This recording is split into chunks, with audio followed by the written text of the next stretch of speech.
سچا امانت دار تاجر مجھ کو تو یا رب بنا، سچا امانت دار تاجر مجھ کو تو یا رب بنا، تیری پسند کی ہو تجارت غفلتوں سے تو بچا۔ الحمد للہ رب العالمین والصلاة والسلام علی خاتم النبیین اما بعد فاعوذ باللہ من الشیطان الرجیم بسم اللہ الرحمن الرحیم۔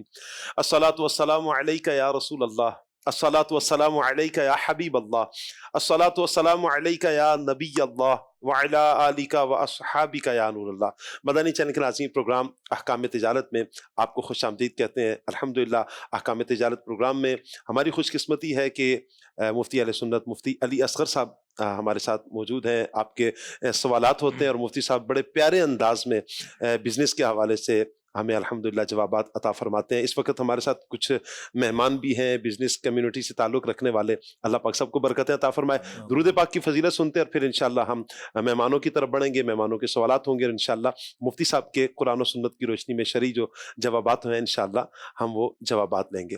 اللہ پاک کے پیارے پیارے آخری نبی محمد عربی صلی اللہ تعالی علیہ وآلہ وسلم نے ارشاد فرمایا، جس نے مجھ پر ایک مرتبہ درود پاک بھیجا اللہ پاک اس پر 10 رحمتیں نازل فرماتا ہے۔ نیت کیجئے کہ انشاءاللہ زیادہ سے زیادہ درود پاک پڑھیں گے۔ صلو علی الحبیب صلی اللہ تعالی علی محمد صلی اللہ تعالی علیہ وآلہ وسلم۔ کیسے ہیں اکبر بھائی، آپ خیریت سے ہیں؟ جی اللہ کا شکر ہے، بہت شکریہ آپ کا کہ آج موقع ملا مفتی صاحب کی بارگاہ میں کچھ جو ہے ہم بھی گزارشات کریں۔ جزاک اللہ۔ مفتی صاحب آپ سے میرا ایک سوال یہ ہے کہ جس طرح سے ہم کنورژن کی طرف جا رہے ہیں کنونشنل اکانومی سے اسلامک اکانومی کی طرف، تو کچھ ادارے ایسے ہیں کہ جو چاہتے ہیں کہ ہم بھی شریعہ کمپلائنٹ انسٹیٹیوشنز کہلائیں، جی تو اس میں کیونکہ وہ کنونشنل میں پہلے کام کرتے تھے یا ان کے کچھ معاملات ایسے ہیں کہ کچھ شرعی ہیں اور کچھ غیر شرعی ہیں، تو اس حوالے سے اس کاروبار کی شرعی نوعیت کیا ہوگی؟ جی یہ ایک سوال۔ دیکھیے جو بھی کمپنی ہے ظاہر بات تو وہ ادارہ کمپنی ہوگی جی اور ایک بڑی مالیاتی کمپنی ہوگی، ایسے ہی ٹھیک ہے، اس کے پاس لیگل ایڈوائزر بھی ہوگا، فائنینشیل ایڈوائزر بھی ہوگا، اس کو ضرورت ہے ایک شرعی ایڈوائزر کی۔ جی صحیح۔ شرعی ایڈوائزر جو ہے وہ جو شریعت ہے اس کو بھی جانتا ہے، اور جو ایس ایس سی پی کی پروڈکٹس ہیں اور جو اسپیس ہے کہ کہاں تک وہ جا کر چیزوں کو بہتر کر سکتا ہے وہ اس کو بھی جانتا ہے۔ تو جب وہ کسی مستند ایڈوائزر کو کھڑا کریں گے تو وہ ان کو رپورٹ بھی دے گا کہ بھئی تجزیہ بھی دے گا کہ یہ معاملات ہیں اور یوں کرنے سے یہ معاملات بہتر ہو جائیں گے، اور اس کی باتیں ماننی بھی پڑیں گی۔ پہلے تو فیصلہ کریں گے نا کہ بھئی یہ سارا تجزیہ سامنے آیا کہ ہم ان چیزوں پر عمل کر سکتے ہیں کہ نہیں۔ بات ہے خود اپنا ذہن بنانے کی، ڈرخانے کی بات نہیں ہے، لیبل لگانے کی بات نہیں ہے۔ جب صدق کے دل سے آپ چیزوں کو بہتر کرنا چاہیں گے تو چیزیں بہتر ہو جاتی ہیں، کوئی مشکل نہیں ہے۔ ہمارے سامنے کئی انسٹیٹیوٹ موجود ہیں کہ جنہوں نے اپنے آپ کو چینج کیا ہے، اور وہ آج سودی معاملات نہیں کرتے، آج ان کا موڈ آف ٹریڈنگ چینج ہو چکا ہے۔ میں آپ کی ہمارے ساتھ جو ہے شیئر مارکیٹ کے بھی ایکسپرٹ بیٹھے ہیں۔ آج سے 10 سال پہلے ڈیبینچر اور خاص طور پر پریفرنس شیئر کا جو رجحان تھا، کیا آج اتنا رجحان ہے؟ نہیں۔ اس کے نہ ہونے کی ایک بڑی وجہ ہے سکوک، کہ اسلامی بینکوں نے جب سے سکوک کی پروڈکٹ جاری کی ہیں جی تو دیکھیں اس کو پیسہ لینا ہوتا ہے بینکوں سے، بینک بہت ساری چیزیں مانگتے ہیں کہ بھئی آپ کے پاس کولیٹرل کیا ہے، فلاں کیا ہے، فلاں کیا ہے۔ سکوک کے ذریعے ایسی پروڈکٹس آ چکی ہیں تو چھوٹی ہیں، ایزی ہیں، اور بعض اوقات بینکوں سے بھی پیسہ نہیں لینا پڑتا۔ جیسے ہم نے ایک سکوک کی ایڈوائزری دی پچھلے سال، وہ سکوک ابھی جاری ہے، سپٹمبر میں ختم ہوگا۔ 3 ارب کا سکوک تھا، ایک بہت بڑی کمپنی تھی، اس نے وہ سکوک لیا، اس نے کسی بینک سے پیسے نہیں اٹھائے، خود اپنے سکوک جاری کر اس نے سکوک جاری کر دیا 3 ارب کے، اور اسٹاک میں وہ لسٹ تھے اور لوگوں نے وہ سکوک خرید لیے۔ تو کیا ہے کہ حل موجود ہے۔ ہم نے تو ان کو کہا کہ بھئی آپ جتنا بھی سودی کام کر رہے ہیں وہ بھی ختم کریں، آپ سارے اسلامک پروڈکٹ کی طرف آئیں، تو ذہن بننے کی بات ہے۔ حل تو ایک سے بڑھ کر ایک نہیں، موجود ہے۔ اگر اس کی کوئی انویسٹمنٹ ایسی ہوئی ہوئی ہو یا اس نے کچھ مشینری لی ہوئی ہے اور وہ سودی بینک سے لی ہوئی ہے، اب وہ کہہ رہا ہے کہ جی میں اس کو، مطلب میرا سوال یہ ہے کہ اس بارے میں آپ کیا کہیں گے؟ سب چیزیں واضح ہیں، ایک حدیث پاک ہے ان الحلال بین ان الحرام بین، حلال واضح ہے، حرام بھی واضح ہے، بینہما امور مشتبہات، کچھ چیزیں جو ہیں وہ مشتبہ ہوتی ہیں، تو حلال و حرام واضح ہیں، یہ کوئی مسئلہ پہلی دفعہ نہیں آیا ہے۔ ایک آدمی اللہ کی بارگاہ میں سچی توبہ کر لیتا ہے، اس کی کوئی کمپنی نہیں ہے، کچھ نہیں ہے، بس اس کا جو نا وہ سیونگ اکاؤنٹ ہے بینک میں، تو اس کو یہی کہا جائے گا نا بھی توبہ کرنے کے تقاضے اس وقت پورے ہوں گے جب آپ یہ ختم کرو، سٹاپ لگاؤ۔ بعض اوقات کسی ٹیکنیکل وجہ کی وجہ سے یا استطاعت کی وجہ سے پرابلم آتی ہے، جیسے انشورنس کمپنیاں جو پالیسی بیچتی ہیں لائف انشورنس کے اندر، تو وہاں یہ شرط رکھ دیتی ہیں کہ 3 سال سے پہلے میچور نہیں ہوگی پالیسی۔ میچور نہیں بولتے ہیں، کچھ اور بولتے ہیں، اور نہیں، ارلی میچورٹی، ٹھیک ہے، سرنڈر کہتے ہیں ایکچولی۔ 3 سال سے پہلے ختم کریں گے، جو آپ نے پیسے ڈالیں وہ نہیں ملیں گے۔ ہم یہ فتویٰ دیتے ہیں کہ اس شخص پر فوری ختم کرنا ضروری نہیں ہے، کیونکہ اس کا مالی نقصان ہو جائے گا، اس کا کیپٹل ڈوب جائے گا۔ یہ پیسے ڈالتا رہے، اور وہ جب موقع آ جائے کہ جتنے ڈال رہے ہیں اتنے واپس ملنا ممکن ہو جائے، تب جا کے اس کو ختم کر دے۔ تو بعض اوقات مالی صورتحال ایسی ہوتی ہے کہ جو پہلے سے طے شدہ معاہدے ہیں وہ کسی قانونی جبر کی وجہ سے ختم نہیں ہو سکتے۔ توبہ اس نے کر لی ہے، سچی توبہ کی ہے، لیکن قانونی باؤنڈیشن اس کے اوپر ہے، وہ ختم نہیں ہو سکتی۔ تو اللہ کرے کوئی ایسی صورتحال نکلے کہ وہاں بھی کوئی ایسا فورم میدان میں آئے کہ اس طرح کے جو معاہدے ہیں ان کا سیٹلمنٹ کیسے ہو سکتا ہے۔ بظاہر مشکل ہے، کیونکہ یہاں پر لائبلٹی جو ہے نا وہ ساری کی ساری اس کی خرید و فروخت ہوگی، اس کی چیزیں بنیں گی، اور لائبلٹی کوئی بیچنے کی چیز نہیں ہوتی۔ ایڈجسٹ لائبلٹی کا اس طرح ہونا بڑا مشکل ہوتا ہے ٹیکنیکلی، سود کے بہت زیادہ مسائل ہیں، لیکن راستے تو بہت سارے موجود ہیں۔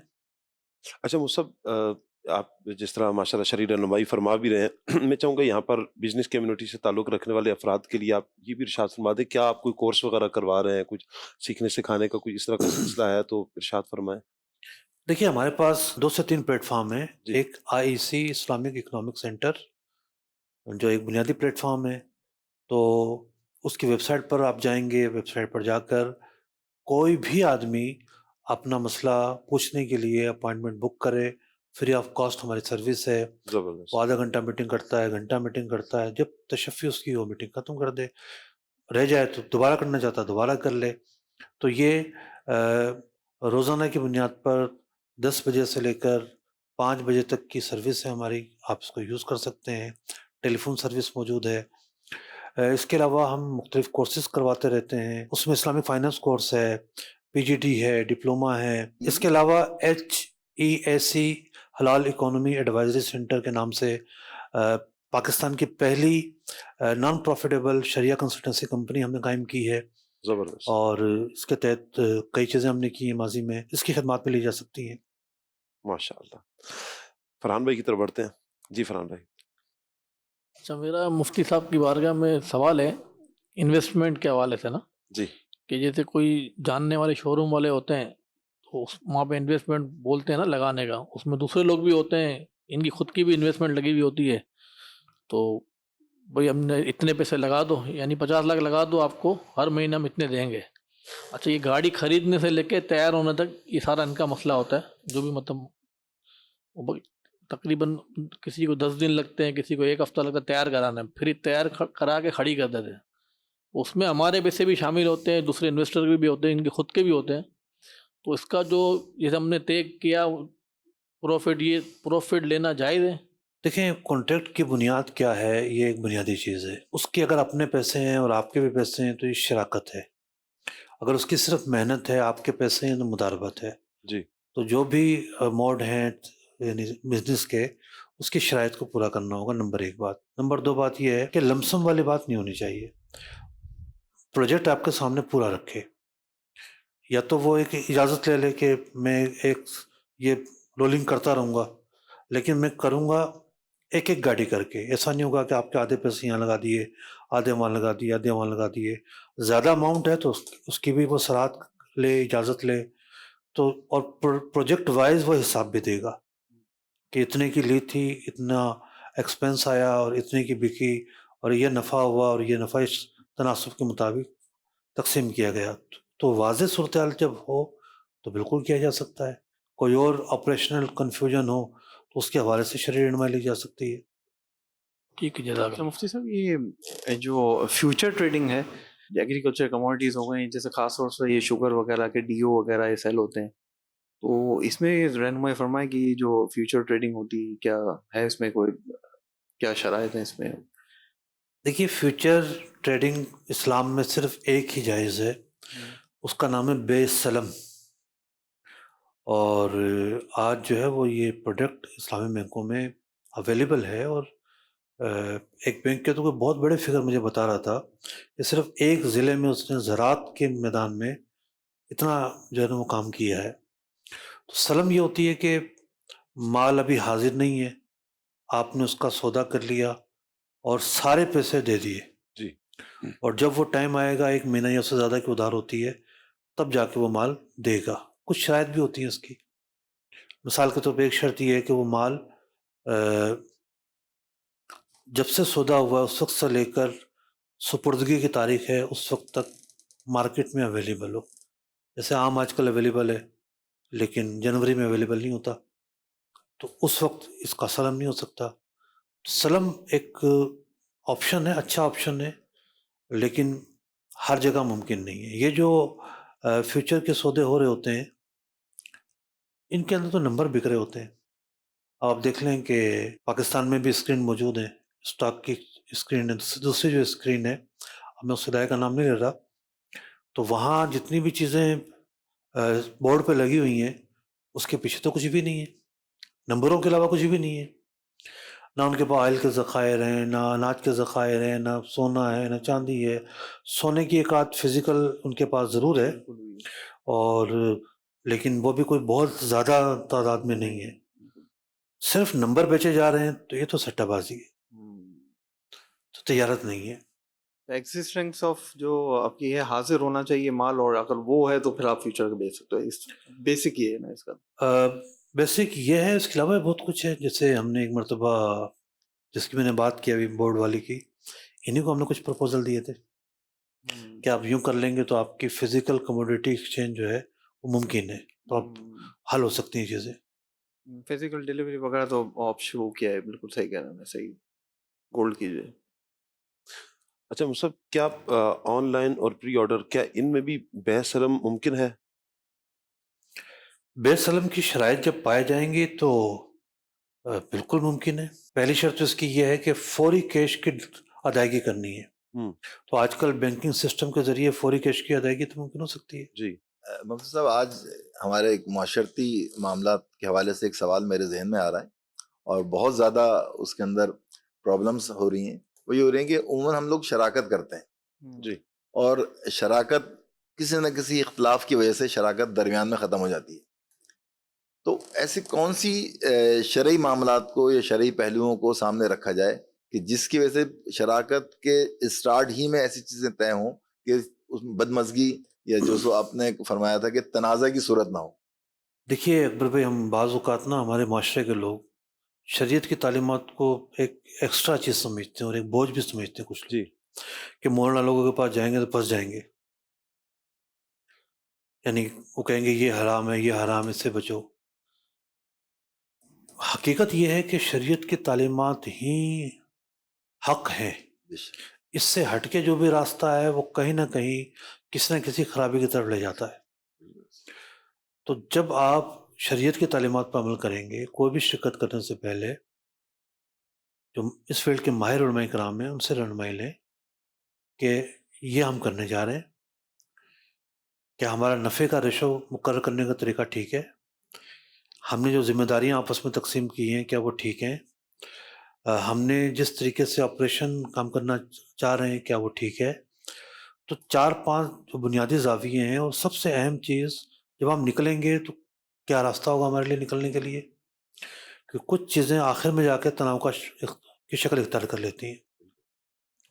تو خرابیوں سے بچنے کا ایک بڑا راستہ ہے شریعت کی تعلیمات، جو ہمیں حقوق سکھاتی ہیں کہ اس کے یہ رائٹ ہیں، اس کے یہ رائٹ ہیں، آپ یوں کر سکتے ہیں، یوں نہیں کر سکتے. بعض اوقات ایسا ہوگا کہ سب سمجھ رہے ہوں گے ہاں سب ٹھیک ہے، ہم کرنے کے لیے تیار بھی ہیں، کوئی شرعی خرابی اس میں ہوگی، ایسا بھی ہوتا ہے، تو آپ اس سے بھی بچ جائیں گے. ایک اور چیز ہوتی ہے، وہ ہوتی ہے کاروباری اصول. نفسا نفسی جو ہے نا، وہ جب شروع ہو جائے اور کاروباری اصول پس پش چلے جائیں تو بھی خرابیاں ہوتی ہیں. جی مثال کے طور پر کام شروع کیا، اب تھوڑا سا ڈاؤن ہو رہا ہے وہ، اور اس کو ٹائم دیا جا سکتا ہے. تو ایک بولتا ہے یار میں تو پیسے نکالوں گا، وہ 2% ڈاؤن ہو رہا تھا، اس کے پیسے نکالنے کی وجہ سے وہ 70% ڈاؤن ہو جاتا ہے. تھوڑا سا دیکھنا چاہیے، بعض اوقات تو نکالنا بھی پڑتا ہے اور پیسے ورنہ سارے چلے جائیں گے. نیا کام کوئی بھی فوری رزلٹ لے کر نہیں آتا، بالکل ایسا. تو پہلے سے اس کا ایک تخمینہ لگایا جائے کہ بھی اتنا ٹائم لگے گا ہمیں نفع اٹھانے میں، کل ہی نفع شروع نہیں ہو جائے گا. تو وہ جو لمٹ ہے اگر پہلے سے ڈسکس کر لی جائے گی اور پرابلمس ڈسکس کر لیے جائیں گے، تو بعض اوقات ایسا ہوتا ہے کہ ایک پارٹنر کے 2 پارٹنر کے ہٹ جانے سے کاروبار پورا بیٹھ جاتا ہے. تو اب اس میں کاروباری اصولوں کا بھی ایشو ہے، نفسا نفسی کا بھی ایشو ہے، اور پھر اپنی ترجیحات بھی ہوتی ہیں. اچھا وہ سب یہ شراکت میں نفع کو کیا کس اعتبار سے آپ دیکھتے ہیں کہ نفع کس اعتبار سے لیا جائے گا دونوں میں؟ نفع جو ہے ہمیشہ تناسب کے اعتبار سے فکس کیا جاتا ہے کہ بھئی جو بھی نفع ہوگا اتنے پرسنٹ تم رکھو گے، اتنے پرسنٹ میں رکھوں گا. فگر کے حساب سے نہیں رکھا جاتا کہ جی نفع کا جو ہے وہ 50,000 مجھے ملے گا ہی ملے گا، جیسا کہ پریفرنس شیئر میں ہوتا ہے. صحیح. ایسا نہیں ہو سکتا. اچھا ایک کا کام زیادہ ہے مفتی صاحب اور ایک ورک زیادہ کرتا ہے، دوسرا اس کے مقابلے میں کم کرتا ہے، تو اس صورت میں بھی کیا یہی ہوگا؟ ایک موٹا سا اصول ہے، وہ اصول یہ ہے کہ جو کام نہیں کر رہا، سلیپنگ پارٹنر ہے جی اور اس کا کیپٹل بھی کم ہے، جی تو یہ اپنے کیپٹل سے زیادہ نہیں لے سکتا، جی کیونکہ سلیپنگ پارٹنر بھی یہ کام بھی نہیں کر رہا، صحیح کیپٹل بھی کم ہے. مثال کے طور پر اس کا کیپٹل 20% ہے، صحیح تو 20% سے زیادہ یہ نہیں لے سکتا. لیکن جو ورکنگ میں ہے جی اس کا کیپٹل 10% ہے اور یہ بولے کہ مجھے نفع 90% ملنا چاہیے، مقرر کیا جا سکتا ہے. اچھا ایک اور وہ سب میں اس کے بعد پھر اکبر بھائی کی طرف آتا ہوں. کاروبار جیسے اکبر بھی مثال کے طور پر کر رہے ہیں کاروبار، تو ان کا کاروبار چل رہا ہے، تو میں ان کے ساتھ شریک ہونا چاہتا ہوں، تو کیا میں ان کے ساتھ شریک ہو سکتا ہوں یا نہیں؟ ایک دوسرا یہ کہ اگر میں شریک ہوتا ہوں تو کون سے ایسے اصول ہیں کہ جو مجھے مد نظر رکھنے پڑیں گے؟ یہ تو پوری کتاب ہے، تو پوری کتاب ہے. سب سے پہلے تو کلوزنگ ہوگی، صحیح ٹھیک ہے، کہ بھئی کوئی انویسٹر آ رہا ہے تو پتہ تو چلے کہ سامنے والے پارٹی کا کتنا اثاثہ ہے، بیلنس شیٹ کتنی ہے. یہیں سے تو تنازع شروع ہوتا ہے. تو سب سے پہلے تو اکبر بھائی کلوزنگ کریں گے کہ بھئی میرے پاس یہ ایسٹ ہے اور اتنا موجود ہے، اب آپ مجھے چاہیے. ایک تو یہ طریقہ ہے. صحیح. دوسری چیز یہ ہے کہ وہ لے کر آ رہا ہے زیرہ اور اونٹ کے سامنے کھڑا ہونا چاہتا ہے، ٹھیک ہے، ان کو بھی تھوڑی سی اماؤنٹ چاہیے، ٹھیک ہے، یہ بھی اپنے کاروبار کا بھید نہیں دینا چاہتے. تو پھر کسی ایک آئٹم میں شمولیت ہو سکتی ہے. مثال کے طور پر یہ کوئی مال باہر سے منگواتے ہیں، وہ کنٹینر ان کا آنا ہے، اس کنٹینر میں ان کو شامل کر لیا. تو یوں جیسی شریعت کی گنجائش ہوگی اس کے مطابق بہت ساری پروڈکٹس جو ہیں وہ بن سکتی ہیں. جی مفتی صاحب آپ نے جو ارشاد فرمایا نا، اصل جو میں جو دیکھتا ہوں معاشرے کے اندر کہ اچھے خاصے مذہبی لوگ ہوتے ہیں، لیکن صرف معلومات کی نہ ہونے کی وجہ سے ہم گناہ میں پڑ جاتے ہیں. تو یہ جو آپ نے فرمایا نا کہ، اور یہ تو میں نے بھی سمجھ لیا اور دوسروں کو بھی یہ آپ کے توسط سے جو آن ایئر لوگ دیکھ رہے ہیں، کہ ہمیں یہ چاہیے جتنے لوگ بھی شراکت کا کام کرنا چاہتے ہیں، شراکت کرنے سے پہلے یا کاروبار کرنے سے پہلے اگر شرعی رہنمائی لے لیں گے تو بہت سارے معاملات سے بچ جائیں گے. بنیادی چیز کیا ہے کہ بچہ پیدا ہونے سے لے کر اور نماز جنازہ اور تدفین تک ایک مسلمان محتاج ہے شریعت سے متعلق ضروری علم جاننے کا. جی بالکل. تو ہمیں ہماری زندگی کا جو یہ ایک پہلو ہے نا کہ ضروری معلومات کا ہونا، اس کی طرف توجہ نہیں ہے. تو توجہ نہ ہونے کی وجہ کیا ہے کہ مذہبی رجحان تو ہے، اس کی وجہ سے نماز روزے کے ساتھ بھی حاصل ہو جاتی ہے، ایک بڑی تعداد ہے. یہ ایک مثبت پہلو ہے، بہت بڑا مثبت پہلو. ایمان سلامت ہے، کچھ نہ کچھ نیک کام بھی لوگ کرتے ہیں. لیکن صرف کاروباری دنیا میں نہیں، ہر قدم پر ایسی غلطیاں کرتے ہیں، کیونکہ علم کی ضد ہے جہالت. جہالت کا نام ہے اندھیرا. جی آپ اندھیرے میں کھڑے ہیں تو آپ کھائی سے بھی گر سکتے ہیں، آپ گڑھے میں بھی گر سکتے ہیں، جی آپ روڈ پہ بھی گر سکتے ہیں. تو علم جو ہے وہ جہالت کو دور کرتا ہے. اب کتنے ایسے مسائل ہمارے سامنے آتے ہیں کہ نکاح ہو گیا، رخصتی ہو گئی، پھر پتہ چل رہا ہے یہ اس لڑکی کا تو نکاح ہو ہی نہیں سکتا تھا اس کے ساتھ، کوئی ایسا رشتے کا یا دودھ کا ایسا تعلق تھا. رضائیت کا معاملہ آ گیا. ٹھیک ہے. ابھی 2 دن پہلے ایک سوال آیا ہوا تھا کہ جی عورت کو دفناتے ہیں، ان کے علاقے میں رواج ہے، پہلے پوری شلوار قمیض پہناتے ہیں، پھر اوپر سے کفن لپیٹتے ہیں. یہ کون سا طریقہ ہے؟ ٹھیک ہے. یہاں بھی تو غلطی ہو رہی ہے نا. تو بچے کی پیدائش سے لے کر جنازے اور تدفین تک. تدفین تک قدم قدم پر غلطیاں ہو رہی ہوتی ہیں. تو علم دین سے دوری تو ہے ہمارے معاشرے میں، اور یہ دوری ختم ہونی چاہیے. اس میں ایک چیز جو بھی انہوں نے ثاقب صاحب نے بھی فرمایا کہ شراکت کے اندر منافع کا تو سر نے بتا دیا کہ جی اس کا ایک تناسب طے کر لینا چاہیے. اگر خدا نہ خواستہ نقصان ہو جاتا ہے تو اس میں پھر کیا کنڈیشن بنتی ہے؟ میں نے شروع میں بھی عرض کیا نا کہ ابتدا، آغاز اور سب کھول دینا یہ بہت اہم ہے. تو نقصان کے متعلق کچھ لوگ تو ایسے حساس ہوتے ہیں، نہیں جی نقصان میں نہیں لوں گا. کیسے نہیں لے سکتے بھیا؟ تنازع شروع ہوتا ہے. کیسے نہیں لے سکتے؟ طے ہونا چاہیے، شریعت کی تعلیمات کے مطابق عمل ہوگا. اور شریعت کی تعلیمات یہ ہیں جس کا جتنا کیپٹل ہے اس کے مطابق وہ نقصان برداشت کرے گا. جی. اب جیسے ایک کا 10% تھا، ٹھیک ہے، اور وہ نفع اس نے مقرر کیا 50%، تو 50% نقصان نہیں آئے گا، اس کے اوپر 10% ہی آئے گا. اب صدیقی صاحب کہیں گے جی میں تو ایک ماہر پروفیشنل فائنینس کا آدمی ہوں، اور میں اگر کروں گا کسی کو 10% کے لیے ملاؤں گا تو اس کے اوپر تو نقصان ہی نہیں آئے گا، اور اس کے اوپر لائبلٹی نہیں آئے گی تو وہ کام بھی دل سے نہیں کرے گا. ایسے بھی خدشات ہوتے ہیں. تو آپ مجھے کوئی مشورہ دیں، وہ بڑا آسان مشورہ ہے.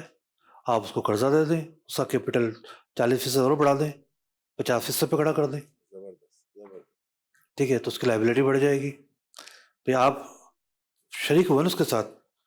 جو آپ کا سرمایہ 90% ہے یا زیادہ ہے، ٹھیک ہے نا، وہ آپ قرضہ دے کے اس کا بڑھا دیں تو 50% ہو گیا. ٹھیک ہے. تو یوں بہت سارے طریقے ہیں. عبد الواجد بھائی کوئی سوال کرنا چاہ رہے تھے. جی مفتی صاحب، امپلائر اور امپلائی کے حوالے سے سوال کرنا ہے کہ جو ایک پرائیویٹ آرگنائزیشن میں ایک پرمننٹ امپلائی ہوتا ہے تو اس کا اصول یہ طے ہوتا ہے کہ مجھے اگر اس کو نکالنا ہے تو میں 1 مہینے کا نوٹس دوں گا، اور اس نوٹس پیریڈ میں وہ میری ہینڈنگ اوور ٹیکنگ اوور بھی کرتا رہے گا، اور اپنی جاب بھی دوسری سرچ کر لے گا، اور میں اسے تنخواہ دینے کا پابند ہوں گا. اور اس کی طرف سے بھی یہی ہوتا ہے کہ اگر اس نے ریزائن کرنا ہے تو مجھے 1 مہینے کا نوٹس دے کے ہینڈنگ اوور وغیرہ سب چیزیں کرے گا اور پھر چلا جائے گا بخوشی. ابھی میں کچھ دنوں پہلے کسی مفتی صاحب کو سن رہا تھا کہ وہ کہہ رہے تھے اگر امپلائی نے 20 دن کام کر لیا ہے پھر سڈنلی وہ چھوڑ جائے تو آپ پہ ضروری ہے کہ آپ اس کو 20 دن کی تنخواہ دو گے. اب اس طرح تو اگر ہے ایسا تو اس طرح تو ہمارا نقصان ہے، کیونکہ ہم اپنی ٹیکنیکل اسٹرینتھ کو مد نظر رکھتے ہوئے کام پکڑ رہے ہوتے ہیں، اور میرا کور آدمی اچانک سڈنلی چھوڑ دے تو مجھے جس سے میں نے کام پکڑا اس کو میں سروسز کیسے دوں گا؟ میرا وہاں پہ پیور نقصان ہوتا ہے. تو یہ باؤنڈنگ سے تو دونوں ہی محفوظ رہتے ہیں. دیکھیں، اس سے بڑا ایک اور بڑا نقصان بھی ہوتا ہے کہ ایک کوئی ایسا آدمی ہے جس کے پاس آپ کے کام کی ساری کاسٹنگ ہے، ٹھیک ہے، اور وہ آپ کے پاس جاب بھی کر رہا ہے، چھوڑ بھی نہیں رہا، لیکن آپ کا جو کمپٹیٹر ہے وہ اس کے ساتھ مل گیا، ٹھیک ہے، اور اس کے ساتھ مل کے کمیشن پکڑ کے، کمیشن کیا رشوت ہی ہوگا یہ، اور وہ ساری چیزیں آپ کی لیک کر رہا ہے.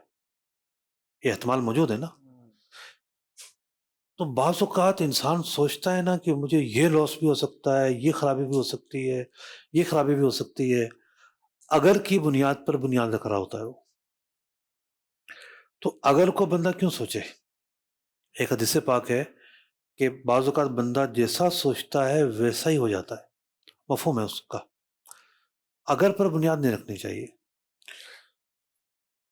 قانون یہ ہے کہ اس نے کام کیا ہے تو آپ کو اس کی سیلری دینی پڑے گی۔ معاہدوں میں یہ لکھا جاتا ہے کہ یہ آپ چلے جائیں گے تو آپ کے بینیفٹ نہیں ملیں گے، یہ نہیں ملیں گے، وہ نہیں ملیں گے۔ جس نے کام کیا اس کو تو حقدار ہے، اس کو بینیفٹ تو ملنے چاہیے، ٹھیک ہے۔ آپ یہ جو سوچ رہے ہیں یوں ہو جائے گا، یوں ہو جائے گا، ہو سکتا ہے وہ سب کچھ نہ ہو۔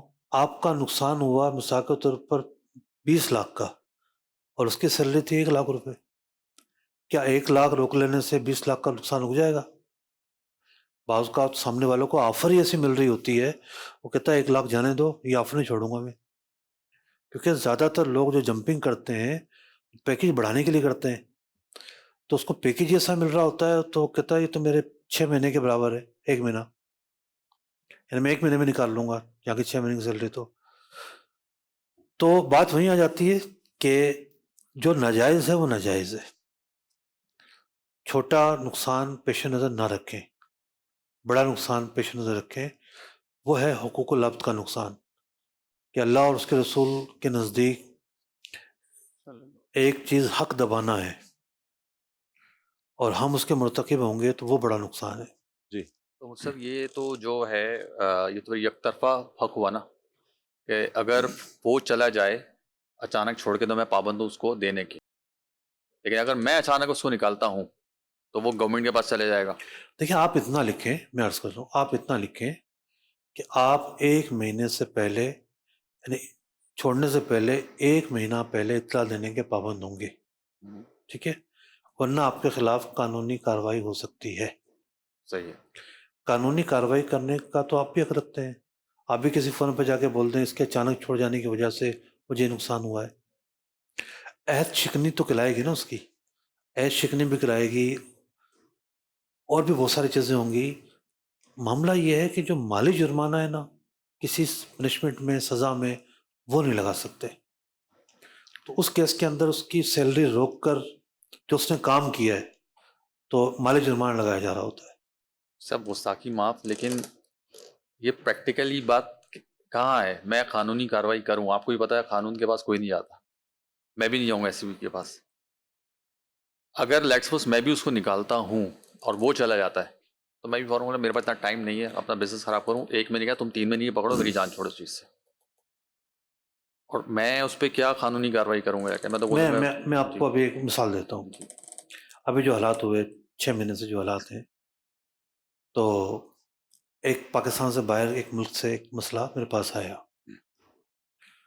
کیا تھا کہ بہت سارے امپلائیز تھے کمپنی کے پاس، تو کام رک گیا، بہت ساری چیزیں ہو، کمپنی ان کو سیلری کیسے دے، تو انہوں نے فیصلہ کیا کہ ہم کٹ لگائیں گے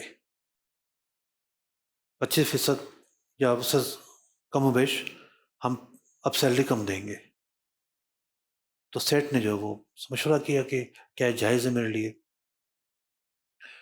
میں کہا آپ کا معاہدہ یہ ہوا ہے کہ 1 مہینہ کا نوٹس دے کے آپ فارغ کر سکتے ہیں، ٹھیک ہے، تو آپ لوگوں کو کہہ دیں کہ بھئی کمپنی اس حالات میں ملازمین کا بوجھ برداشت نہیں کر سکتی، ٹھیک ہے، اور حالات ایک دم سب کے سامنے، تو ان کے سامنے آپشن رکھ دیں کہ یا تو آج سے 1 مہینے کے بعد آپ فراغت قبول کر لیں، یا آج جو حالات ہیں اس کے مطابق ہم آپ کو یہ آفر کر رہے ہیں، وہ قبول کر لیں آپ، تو ایک بھی نہیں ہوگا جو یہ کہے گا کہ مجھے فارغ کر دیں۔ لیکن جائز طریقہ کے سامنے رکھا گیا نا، تو کوئی اگر چھوڑنا چاہتا تو ٹھیک ہے وہ چھوڑ دے، پہلے 1 مہینہ کا نوٹس دے کے چھوڑ دے، تو شریعت کے دائرے میں رہ کر جتنی گنجائش ملتی ہے اتنی تو نکالی جا سکتی ہے، لیکن اگر ہم یہ کہیں گے کہ یوں ہو جائے گا اور یوں ہو جائے گا، بنیادی رائٹس متاثر نہیں ہو سکتے اس سے۔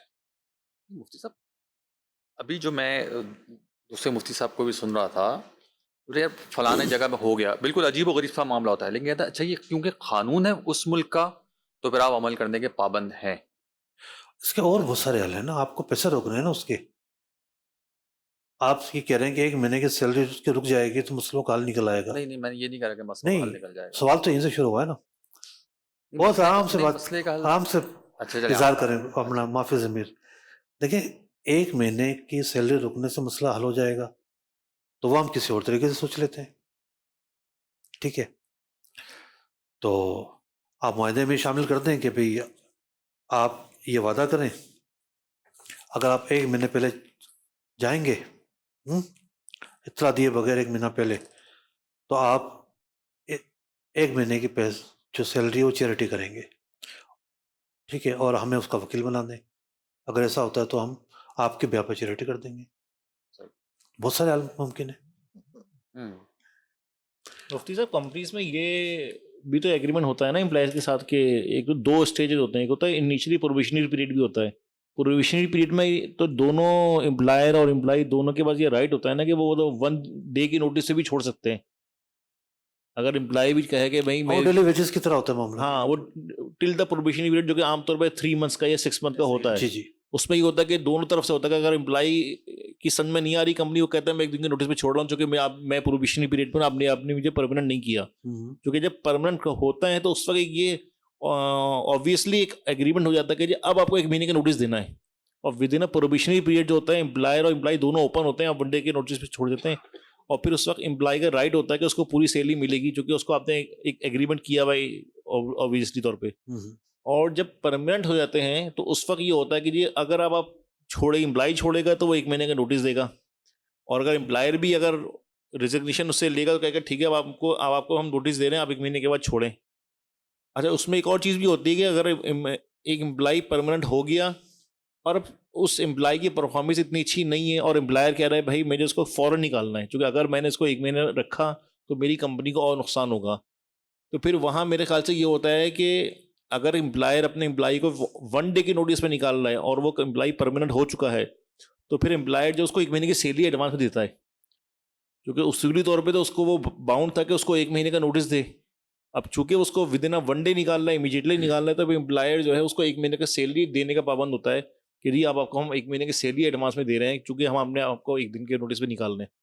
یہ ایسے ہی ہو گیا نا کہ اس نے 1 مہینے کی چھٹی دی ہے اس کو. ہاں ٹھیک ہے نا، وتھ سیلری چھٹی دی ہے. وہ چلی چھٹی دی. ہاں یہ تو ٹھیک ہے. ہاں اور اپنے پاس سے فوراً ہٹا دی. اس کو اندازہ تھا کہ اگر یہ 1 مہینہ میں رکھوں گا کمپنی میں تو یہ میری کمپنی میں اور نقصانات کرے گا، ہینڈلنگ اوور ٹیکنگ اوور میں جو ہے وہ مس ہینڈلنگ کرے گا. تو یہ بھی چیزیں ہوتی جی ہیں. ایسا تو بالکل ایسا ہوتی ایک چیز اور ہوتی ہے کہ اگر کوئی پرماننٹ امپلائی خود چھوڑنا چاہتا ہے، ریزائن دینا چاہتا ہے، تو وہ پھر اپنے 3 مہینے کی سیلری جو ہے وہ امپلائر کو جمع کرائے گا. 3 مہینے کی؟ 3 مہینے کی. ابھی تو 1 مہینے پکڑے ہوتے ہیں. نہیں 3 مہینے کی سیلری وہ امپلائر کو جمع کرائے گا اور پھر اس کے بعد یہ رائٹ ہے، یہ بھی اس کے ایگریمنٹ میں لکھا ہوتا ہے. اچھا یہ پرماننٹ امپلائیز کی بات کر رہا ہوں اور میں خیال گورنمنٹ آرگنائزیشن کے اندر ایسا ہوتا ہے کہ وہ 3 مہینے کی سیلری دے ان کو اور سیم ڈے جو ہے وہ ریزائن دے کر باہر نکل سکتا ہے. یہ پھر مالی جرمانے کی صورت ہے. جی ہاں. اچھا اس میں ایک اور امپلائمنٹ کے حوالے سے سوال ہے کہ نارملی ہمارے یہاں جو آفس کی ٹائمنگ ہوتی ہیں وہ 9 to 5 کی ہوتی ہے، لیکن اکثر ایسا دیکھا گیا ہے کہ کچھ امپلائیز ایسے ہوتے ہیں کہ جو اپنی مرضی سے آتے ہیں. 9 بجے کی ٹائمنگ ہے لیکن 10 بجے 10:30 بجے یا 11 بجے یعنی 1 آدھ گھنٹہ لیٹ، اور بھی وہ اپنی مرضی سے آگے جو 5 بجے کے بجائے 7 بجے یا 8 بجے تک وہ کام کرتے ہیں. تو ایسی صورت میں اس کے کیا شرعی پہلو کچھ بتائیں. بھائی دیکھیں اصول تو یہ کہ نوکر کی نکرہ کی. ٹھیک ہے، ملازم تو ملازم ہوتا ہے، مرضی وہ سپرد کر چکا ہوتا ہے. ٹھیک ہے، یعنی نوکری نام ہے اپنے آپ کو سپرد کرنے کا، تسلیم نفس کا کہ آپ میرے منصب اور معاہدے کے مطابق مجھ سے کام لیں. تو جب وہ سپرد ہی نہیں کر رہا تو کیسے وہ اس کی روزی حلال ہوگی؟ یا تو اجازت ہو، جیسے بعض پوزیشنس ایسی ہوتی ہیں یا بعض سیکٹر ایسے ہیں تو وہاں ریلیکس ماحول رکھا جاتا ہے. خاص طور پر IT کا سیکٹر ہے، بڑا ریلیکس ماحول رکھا جاتا ہے، آپ جب آؤ جب جاؤ. جہاں آپریشن چل رہے ہوتے ہیں، جہاں سارا عملہ 9 to 5 بیٹھا ہوا ہے، اب وہ ایک آ کے رات کو 9 بجے تک بیٹھے گا، اس کے ساتھ اور کون بیٹھے گا، بہت سارے سوالات ہوتے ہیں. تو اسی لیے معاہدوں کی اہمیت ہے. اور مجاز آفیسر نے اجازت دی ہے، ہر ایک مجاز بھی نہیں ہوتا تو ایک الگ بات ہے. اور سیٹ براہ راست ہے وہ اجازت دیتا ہے تو اس کو تو اختیار ہے، لیکن اپنی مرضی سے کیسے کر سکتے ہیں؟ اچھا مفتی صاحب، یہ جو شراکت داری کا آپ نے بتایا کہ اس میں اگر ایک جو ہے وہ سلیپنگ پارٹنر ہے جو انویسٹ کر رہا ہے اور ایک جو ورکنگ پارٹنر ہے، جی تو اگر لاسز کی صورت میں پھر ورکنگ پارٹنر کیا وہ بھی لاس برداشت کرے گا؟ دیکھیے ورکنگ پارٹنر کا لاس ہے اس کی محنت، یعنی ایک کا پیسہ ہے اور ایک کی پوری ورکنگ ہے، صحیح. تو اس کی جو اس نے مثال کے طور پہ پورا سال کام کیا ہے تو اس کی محنت تو گئی، صفر پر آ گیا وہ.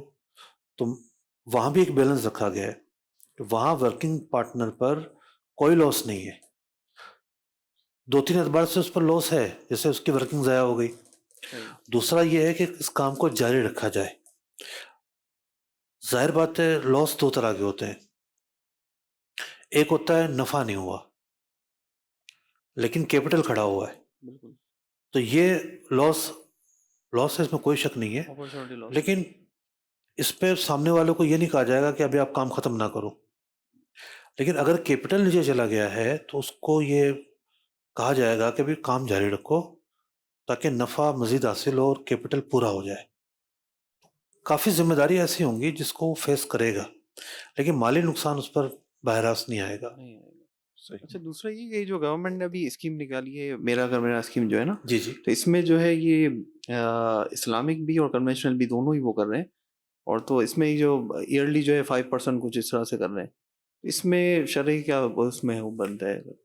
دیکھیے 5% اگر بینک کرایہ قیمت میں لیتا ہے تو وہ تو سود نہیں ہے. تو اس پر میری تفصیلی ویڈیو میرے یوٹیوب چینل پر موجود ہے جس میں میرا گھر میرا آشیانہ جو اسکیم ہے اس کے جائز ہونے کے تعلق سے تفصیلی گفتگو کی گئی ہے، کیوں جائز ہے، اس کی سارے جہتیں وغیرہ اس میں بیان کی ہوئی ہے. اچھا مصعب، جیسے ابھی ہماری گفتگو چل رہی تھی کہ اگر کوئی بندہ چھوڑ دیتا ہے تو جیسے تو اجارہ تو لے گا ہی لے گا، لیکن بعض اوقات ہوتا یہ ہے کہ جب وہ جاتا ہے، چاہے ملازم ہے چاہے جس نے شراکت کی ہے، تو وہ اپنے ساتھ کلائنٹس کو بھی ساتھ لے کے چلا جاتا ہے. تو اس صورت میں شریعت مطہرہ یہاں کیا رہنمائی کرتی ہے؟ دیکھیے جو معاشرتی اقدار ہیں جی وہ ہر طرف ہماری توجہ دلاتی ہیں کہ ہمیں کیا کرنا ہے اور کیا نہیں کرنا. جی ایک مرتبہ میرے پاس ایک صاحب آ گئے، ان کا کوئی ملازم تھا جی تو اس ملازم نے وہی کام شروع کر دیا. صحیح. تو کچھ چھوٹی موٹی چیز مینوفیکچر کرتے تھے تو وہ بہت نالا تھے، اتنے سال میرے پاس کام کیا. میں نے ان سے کہا کہ آپ کی بات مان لی جائے تو پوری کراچی میں ایک بیکری ہوتی، ایک پکوان والا ہوتا، ایک جناب ہوٹل ہوتا، ایک ٹرانسپورٹ ہوتی، اس کے علاوہ کوئی چیز ہی نہ ہوتی. یہ تو دنیا کا اصول ہے کہ ایک بندہ کسی کام سے وابستہ ہوتا ہے، سیکھتا ہے، اپنی لائن ملتی ہے، وہ جاتا ہے. تو میں نے کہا ہاں آپ یہ تقاضا کر سکتے ہیں اخلاقی بنیادوں پر کہ میری جو پارٹیاں ہیں ان کو مال نہیں بیچو گے، ان کو خراب نہیں کرو گے. جی تو یوں کریش کی صورتحال نہ ہو. جو ایک پرائیویسی اور ایک جو راز کا معاملہ ہے، کیونکہ جو ملازم ہوتا ہے وہ ایسا نہیں کہ جناب صرف اپنی محنت کی تنخواہ لے رہا ہے، اس کے سپرد کچھ امانتیں بھی کی جاتی ہیں. تو کمپنی کے جو مفادات ہیں ان کا وہ خیال رکھے جی اور ان کو زد نہ پہنچائے. بینکنگ سیکٹر میں نے دیکھا ہے کہ جب ٹیم جاتی ہے تو پوری ٹیم جاتی ہے جناب، اور پارٹیوں کو بھی پھر موو کرتی ہے، کیونکہ پارٹیاں جو ہیں وہ ان سے وہ ہوتی ہیں، لائن ملی ہوتی ہے، ایزی ایکسیس ہوتا ہے، تو پارٹیاں میں جاری ہوتی ہیں. خیر بینک تو کچھ وہ نہیں ہے، کوئی چھوٹی چیز نہیں ہے، لیکن عام حالات میں جو معاشرتی اقدار ہیں ہمیں بہرحال اس کا خیال کرنا پڑے گا تاکہ دلوں میں قدرتیں نہ آئیں، نفرتیں نہ آئیں. یا تو بھائی بھائی لڑ رہے ہوتے ہیں، جی ایک دوسرا دکان کھول لے تو سب سے پہلا سوال یہ ہوتا ہے کہ یہ ہماری پارٹی کو مال بیچے گا. جی تنازع کی صورتحال سے بچنے کے لیے جو بھی معاشرتی تقاضے ہیں اس کو پورا کیا جائے گا. اچھا مصعب، یہ شرط لگانا جو ایگریمنٹ میں یہ شرط کہ بھائی آپ اگر جب جائیں گے تو آپ ہمارے کلائنٹس کو ساتھ نہیں لے کر جائیں گے، تو یہ شرط لگا دینا پہلے تو یہ شرط بنا کہ یہ کیا ہے، اور اگر معاہدہ ختم ہو گیا تو اب وہ کلائنٹ سے رابطہ کرتا ہے تو چونکہ اب تو معاہدہ بھی نہیں ہے، شراکت نہیں ہے، تو اس صورت میں کیا ہوگا؟ پہلی بات تو دیکھا جائے گا کلائنٹ کس طرح کے ہیں. مثال کے طور پر ایک آدمی نے ایک بروکر سے گھر خریدا، جی ٹھیک ہے، اب وہ چلا گیا اگلا ڈیل کرنے کسی اور بروکر کے پاس. جی اب پہلا بروکر دوسرے کے پاس جاتا ہے، یہ تو میرا کلائنٹ ہے، بھائی تمہارا کہاں سے کلائنٹ آ گیا؟ آپ کے پاس آ گیا تھا اتفاق سے، اب وہ کسی اور کے پاس چلا گیا، وہ تو آزاد ہے. دوسرے کلائنٹ نے اس کو کھینچا تو نہیں ہے، وہ اگلایا تو نہیں ہے، ملازم تو نہیں تھا آپ دوسرا کلائنٹ اس کے پاس، تو بعض اوقات جو ہے وہ ایسا لگتا ہے کہ جینے کا آنکھیں ختم کر دیں گے. جی رشتہ کرنے تک کے معاملات میں ہوتا ہے کہ کسی نے رشتہ کروایا ہے تو اب وہ یہ چاہے کہ سارے رشتے میرے ذریعے ہوں. جی تو بعض اوقات زبردستی کی چیزیں ہوتی ہیں. پھر ہم نے ایریا تو وہ کیا ہے، محدود کیا ہے کہ ملازم کی بات ہو رہی ہے، جی تو ملازم کے تعلق سے بھی گنجائش ہو سکتا کہ نکلتی ہو، لیکن جو نارملی حالات ہوتے ہیں وہاں تنازع کا باعث بنتا ہے. یہ سارے جو کنٹینٹس ہیں یا تعلقات ہیں، یہ کمپنی کی امانت بھی ہوتی ہے بعض صورتوں میں. تو نیا کام کرے، نئی چیزیں کرے. اخلاقی اقدار کی بات ہو رہی ہے یہاں پہ. ایک شرعی حقوق ہے اور ایک اعلیٰ درجے کے حلال و حرام کے معاملات، ہم اس کی بات نہیں کر رہے. ظاہر بات ہے ہم اخلاقی اقدار کو بھول نہیں سکتے. میں اس کی مثال دیتا ہوں. مثال کے طور پر ایک اپارٹمنٹ ہے، جی ٹھیک ہے. اب اس اپارٹمنٹ میں ایک مالک نے گھر کرائے پر دے دیا ایک چھڑے کو. پوری بلڈنگ اٹھ کر آ جائے گی کہ بھئی یا تو فیملی والے لوگ رہتے ہیں، یہ کیا تم نے کیا، حالانکہ وہ بہت ہی کوئی متقی آدمی ہو بے شک، جی لیکن ان کو اعتراض کرنے کا رائٹ جو ہے وہ حاصل ہوگا. تو بعض اوقات کچھ اقدار ہوتی ہیں معاشرتی، اس کا بھی ایک تقاضا اور اہمیت ہوتا ہے. سد ذرائع کے معاملات ہوتے ہیں، اس کی اپنی ایک اہمیت ہے، اسے کوئی انکار نہیں کر سکتا. وہ سب بعض کمپنیز ہوتی وہ ہیں جیسے ویب سائٹس وغیرہ کا جن کا کام ہوتا ہے، انہوں نے تو کام ہی ایسے بندہ رکھا ہوتا ہے کہ اس نے کلائنٹس کو لینا ہے اور وہ ہمیں کمپنی کو دیں گے.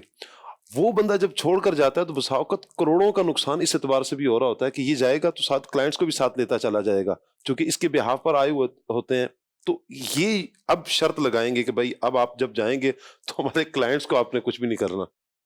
عام طور پر یہ پرابلم جو ایکسپورٹ اورینٹیڈ کمپنیوں میں کافی آتی گئی ہے. جی ہم لوگوں کے سیکٹر میں کافی آتی ہے کہ ہم کسی مارکیٹنگ کے ہیڈ کو رکھتے ہیں تو وہ شاید دل میں کہیں یہ خواہش بھی ہوتی ہے اور شاید آبجیکٹیو بھی ہوتا ہے کہ یار یہ جو ہے جس ہم امپلائی کو ہائر کرنے جا رہے ہیں یہ اس فلاں کمپنی میں جاب کرتا ہے اور اس کے بعد وہ فلاں کسٹمر ہیں اس کے بعد، تو جب یہ ہمارے پاس آئے گا نا تو ہمارے پاس بھی نمبر آف کسٹمرز بڑھ جائیں گے. اچھا پھر یہاں پر بلیک میلنگ بھی ہو رہی ہوتی ہے. ہاں اب وہ جو جس کے بہاف پر یہ کر رہا ہوتا ہے نا تو وہ بعد میں بلیک میل بھی کر رہا ہوتا ہے اونر کو کہ میں وہ کسٹمر لے کے آیا ہوں، اور جب وہ جاتا ہے نا تو اس کا کمپنی کا نقصان بھی ہوتا ہے، وہ اپنے کلائنٹ لے کے چلا جاتا ہے. تو یہ ہماری ایکسپورٹ انڈسٹری میں تو بڑا ہوتا ہے. یہ تو مارکیٹنگ ڈپارٹمنٹ اسپیشلی یہ چیز تو ہوتی ہے کہ وہ آتا ہے تو کسٹمر لے کے آئے گا اور وہ گیا تو کسٹمر بھی چلے گئے. ملی جلی صورتحال ہے. ہم اس پر تمام مارکیٹوں پر ایک حکم جاری نہیں کر سکتے. بعض اوقات مسابقت ہوتی ہے، مسابقت منع نہیں ہے، ٹھیک ہے. یعنی مسابقت مین کمپٹیشن، ٹھیک ہے، کہ ہر ایک کمپنی چاہ رہی ہوتی ہے میرا کام اچھا ہو، بہتر ہو، میں زیادہ اپروچ کروں. تو مسابقت اور کمپٹیشن منع نہیں ہے. بس یہ ہے کہ ایسی صورتحال نہ ہو جہاں معاشرتی مسائل پیدا ہوں. ایک اور چیز ہوتی ہے، یہ جو آپ بات فرما رہے ہیں کہ بندہ رکھتے وقت بہت ساری چیزیں مد نظر ہوتی ہیں اور اس بندے کے پیش نظر بہت ساری چیزیں ہوتی ہیں. بعض اوقات ایک بڑا المیہ ہمارے معاشرے کے اندر ہے کہ کی پوسٹ پر جو بندہ بیٹھا ہوا ہے وہ کسٹمر کے لیے بہت بڑا بیریئر ثابت ہو رہا ہے کہ جناب اس کی جیب گرم کرو گے، اس کو رشوت دو گے تب آرڈر پاس ہوں گے. اب دیکھیں نا یہ ظلم بھی تو ہو رہا ہے معاشرے کے اندر. جی تو کتنے لوگ ایسے ہیں جو بچنا چاہتے ہیں آرام سے، اس چیز سے لوگ ریکارڈ بن جاتے ہیں. چلیں المیہ یہ بھی ایک. امید کرتا ہوں مدنی چینل کے ناظرین آج کے اس پروگرام میں آپ نے بہت کچھ سیکھا ہوگا. مزید بھی احکام تجارت پروگرام میں آپ شمولیت اختیار کریں. آپ سوالات بھی شیئر کر سکتے ہیں، کمنٹس بھی کر سکتے ہیں.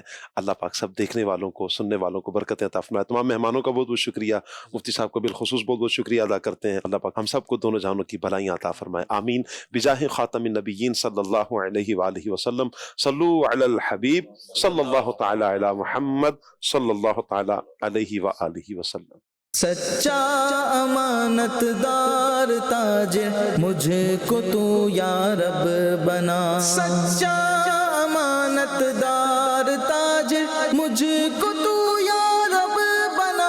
تیری پسند کی ہو تجارت غفلتوں سے تو بچا.